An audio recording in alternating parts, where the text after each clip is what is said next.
बिस्मिल्लाहिर्रहमानिर्रहीम। अस्सलाम वालेकुम माय केमिस्ट फैमिली। ये है आपका favourite channel your free academia. उन बच्चों का चैनल जो केमिस्ट्री समझ कर पढ़ना चाहते हैं। रट्टे वालों के लिए है कोई और चैनल। सब बोलें 10 time my passion my chemistry. Now study time starts. Okay बच्चों, कल के लेक्चर में हमने सोल्व किया था अपने लॉन्ग क्वेश्चन आंसर्स कि बच्चों आज additional short question answer solve करेंगे जो कि मैंने सारे पास पेपर से देखकर बनाए हैं। ये इसलिए बेसिकली मैंने बनाया ताकि आप लोगों को पता चल सके कि पेपर में शॉर्ट क्वेश्चन आंसर किस पैटर्न से आते हैं और किस तरह आते हैं, और साथ साथ मैं आपको इसका पैटर्न भी बताऊंगी कि किस पैटर्न से हमने इन क्वेश्चन को अटेम्प्ट करना है। तो बच्चों लेक्चर स्टार्ट करने से पहले मैं आप सबसे रिक्वेस्ट करती हूँ कि वीडियो को लाइक करें, एक अच्छा सा कमेंट करें, चैनल को लाजमी सब्सक्राइब करें और बेल आइकन को भी प्रेस करें ताकि आने वाली वीडियो आप तक फौरन पहुंच जाए। ओके बच्चों, और first question is differentiate between spontaneous and non spontaneous reaction. हमने इसमें बताना है कि हमारे पास स्पॉन्टेनियस और नॉन स्पॉन्टेनियस रिएक्शन क्या होता है। तो बच्चों सबसे पहले तो हम बताएंगे, इसकी डेफिनेशन देंगे कि स्पॉन्टेनियस रिएक्शन हमारे पास वो रिएक्शन होता है जो कि खुद ब खुद होता है, उसके लिए किसी एक्सटर्नल एजेंट की हमें जरूरत नहीं होती है। जबकि जो हमारे पास नॉन स्पॉन्टेनियस रिएक्शन वो होता है जिसके अंदर हमने एक्सटर्नल एजेंट देना होता है, मीन्स किसी इलेक्ट्रिक करंट की सूरत में हमने देना होता है, तो उसको कहा जाता है नॉन स्पॉन्टेनियस रिएक्शन। उसके बाद आप दोनों की इसकी एग्जांपल्स लिखोगे, स्पॉन्टेनियस रिएक्शन हमारे पास कौन सा हो रहा है और नॉन स्पॉन्टेनियस रिएक्शन हमारे पास कौन सा हो रहा है, और साथ साथ आप बताओगे कि हमारे पास जो स्पॉन्टेनियस रिएक्शन होता है वो हमारे पास किसके अंदर होता है, वो हमारे पास होता है गैल्वेनिक सेल के अंदर। जबकि हमारे पास जो नॉन स्पॉन्टेनियस रिएक्शन होता है वो होता है इलेक्ट्रोलिटिक सेल के अंदर। क्योंकि आप इसको डिफरेंशिएट कर रहे हो तो आपको बताना पड़ेगा कि कौन कौन से रिएक्शन होते हैं वो किस सेल में हो रहे हैं, क्योंकि हमारा पूरा चैप्टर इन सेल्स की बेस पर है, तो आपको पता होना चाहिए। ओके बच्चों, second question is differentiate between oxidation and reduction. तो बच्चों आपने बताना है कि ऑक्सीडेशन क्या है, रिडक्शन क्या है। तो बच्चों इस तरह का क्वेश्चन आ जाए तो आपने देखे उन्होंने कहा है डिफरेंशिएट करें, तो आपने दोनों डेफिनेशन जो हमने की थी इन टर्म्स ऑफ ऑक्सीजन और हाइड्रोजन के रिमूवल के हिसाब से वो आपने बतानी है। तो ऑक्सीजन हमारे पास क्या है, ऑक्सीजन हमारे पास एक ऐसे रिएक्शन कहते हैं जिसके अंदर हम क्या करते हैं, एडिशन करते हैं किस चीज की, ऑक्सीजन की, और रिमूवल करते हैं किस चीज का, हाइड्रोजन का। एक तो हमारे पास ये डेफिनेशन होगी, और रिडक्शन की दूसरी डेफिनेशन क्या थी इस हिसाब से कि जिसके अंदर हमने रिमूवल करना था किस चीज का, ऑक्सीजन का, जबकि हमने एडिशन करनी थी किस चीज की, हाइड्रोजन की। ये हमारे पास एक बेसिकली डेफिनेशन होगी। लेकिन उसके अलावा जो मोस्ट कॉमन डेफिनेशन हम यूज करते हैं अपने सारे रिएक्शंस के अंदर वो क्या है कि ऑक्सीजन हमारे पास क्या है, लॉस ऑफ इलेक्ट्रॉन्स। ये सारा आपके बुक के ऊपर लिखा है, मैं सिर्फ आपको जनरल ओवरव्यू दे रही हूँ। जबकि रिडक्शन हमारे पास क्या है, गेन ऑफ इलेक्ट्रॉन्स। ठीक है बच्चों, और इस तरह आपने रिएक्शन भी बताने हैं हर किसी के। 4 हमारे पास मीन 6 हमारे पास टोटल जो आती है हमारे पास डेफिनेशन है। इस हिसाब से आपने सब के अंदर बताना है कि किस तरह हमारे पास एडिशन हो रही है ऑक्सीजन की, रिमूवल हो रहा है हाइड्रोजन का, ठीक है, लॉस हो रहा है इलेक्ट्रॉन्स का, गेन हो रहा है इलेक्ट्रॉन्स का, रिमूवल हो रहा है किसका, ऑक्सीजन का, और एडिशन हो रही है हाइड्रोजन की। तो आपने सबकी एग्जाम्पल भी लिखनी है साथ साथ, ठीक है। दरमियान में लाइन ड्रॉ करनी है, एक तरफ ऑक्सीजन लिखना है और एक तरफ रिडक्शन लिखना है, और इस सब पॉइंट्स में पॉइंट्स आपने इसको एक्सप्लेन करना है।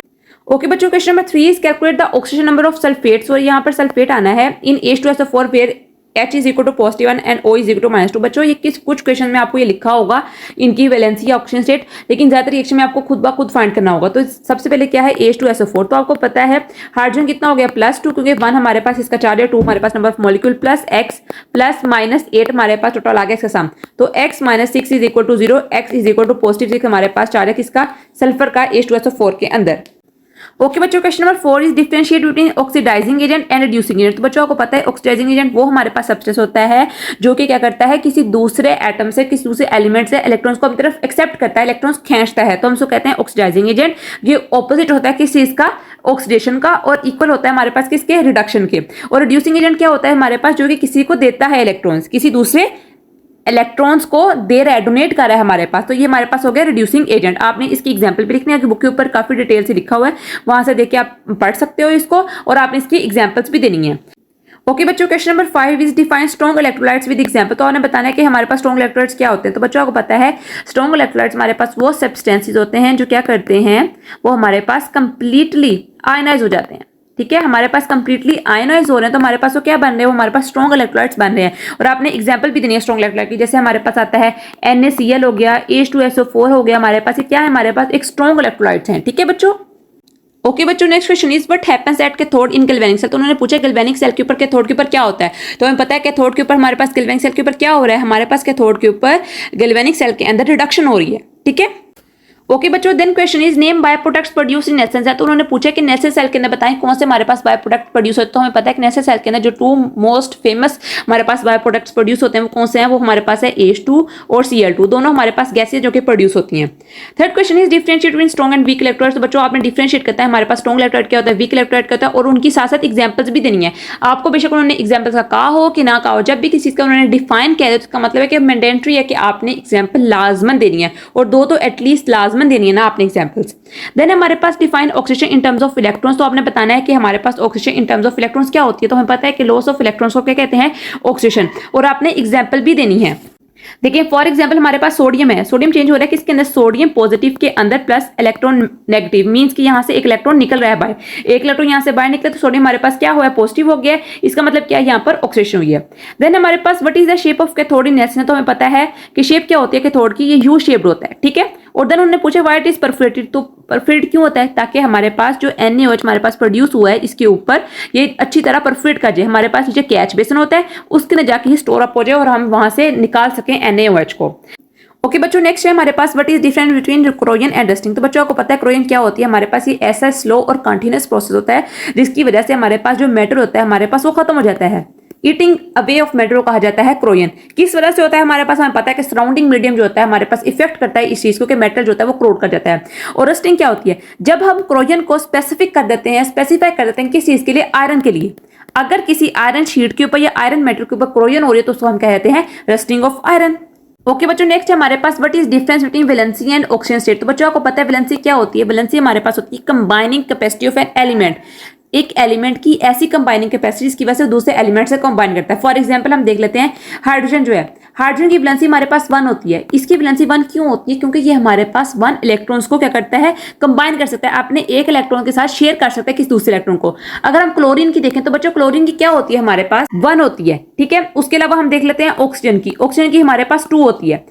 और ऑक्सीजन स्टेट हमारे पास बच्चों क्या होता है, ऑक्सीजन स्टेट बेसिकली हमारे पास वो नंबर ऑफ इलेक्ट्रॉन्स होते हैं जो कि किसी एलिमेंट से रिमूव किए जाते हैं, या तो किसी एलिमेंट से रिमूव किए जाते हैं या फिर किसी एलिमेंट को दिए जाते हैं। जब उसमें से वो इलेक्ट्रॉन्स रिमूव किए जाते हैं तो उसको हम कहते हैं पॉजिटिव आयन फॉर्म हुआ है, जबकि हमारे पास जब इलेक्ट्रॉन को उसको दिए जाते हैं हमारे पास वो गेन करता है तो हम कहते हैं उसके पास नेगेटिव आयन प्रोड्यूस हुआ है। और उसकी वजह से जो उसके ऊपर नंबर आता है +2, +3, -2, -3, तो उसको कहा जाता है ऑक्सीजन स्टेट। ओके बच्चों, देन है why an iron grid is painted frequently. तो उन्होंने पूछा है कि हम आयरन ग्रिड को पेंट क्यों करते हैं फ्रीक्वेंटली। तो हमें पता है बच्चों हम इसको प्रिवेंट करने के लिए क्रोजन से इसलिए इसको पेंट किया जाता है ताकि हमारे पास जो इन्वायरमेंट है उसका इसके ऊपर इफेक्ट ना हो सके, ये प्रिवेंट रह सके, ठीक है। देन हमारे पास what is electroplating, how electroplating of silver is carried out. तो हमें पता है कि इलेक्ट्रोप्लेटिंग बेसिकली क्या होती है, इलेक्ट्रोप्लेटिंग होती है deposition of one metal over the other metal is called as deposition. और उन्होंने पूछा कि इलेक्ट्रोप्लेटिंग ऑफ सिल्वर कैसे होती है। तो हमें पता है कि हमने इलेक्ट्रोप्लेटिंग कैसे करनी है, हमारे पास एक हमने सोल्यूशन ले लिया, AgNO3 का ले लो आप सोल्यूशन, किसी चीज का ले लो, आगे क्योंकि पूरा आर्टिकल लिखा हुआ है इलेक्ट्रोप्लेटिंग ऑफ सिल्वर, आप वहां से देख इसको याद कर सकते हो। इलेक्ट्रोड लेना है, हमारे पास एनोड होगा, कैथोड होगा, हमारे पास सोल्यूशन होगी, बैटरी होगी हमारे पास, ठीक है। और आपने बताना है कि कैसे हमारे पास रिएक्शन हुआ है, एनोड के ऊपर कैसे ऑक्सीडेशन हुई है, वहां से इलेक्ट्रॉन्स गए हैं, कैथोड के ऊपर वहां जाके कैसे रिडक्शन हुई है, और मेटल प्लेट को उसने कवर अप कर लिया और हमारे पास इलेक्ट्रोप्लेटिंग हो चुकी है। ओके बच्चों, नेक्स्ट मोस्ट इंपोर्टेंट क्वेश्चन की 4 कैरेक्टरिस्टिक्स ऑफ इलेक्ट्रोलाइटिक सेल। तो बच्चों यहाँ पर आपने बताने हैं कि हमारे पास 4 कैरेक्टरिस्टिक देने हैं इलेक्ट्रोलाइटिक सेल के। तो मैं यहाँ पर पॉइंट बाय पॉइंट लिख रही हूँ, आप देख लो यहाँ से, या सुन भी लो अगर आपको समझ नहीं आ रही। तो हमें पता है कि इलेक्ट्रोलाइटिक सेल के अंदर क्या होता है, जो इलेक्ट्रिकल एनर्जी होती है वो कन्वर्ट होती है किसके अंदर, केमिकल एनर्जी के अंदर, नंबर फर्स्ट पॉइंट।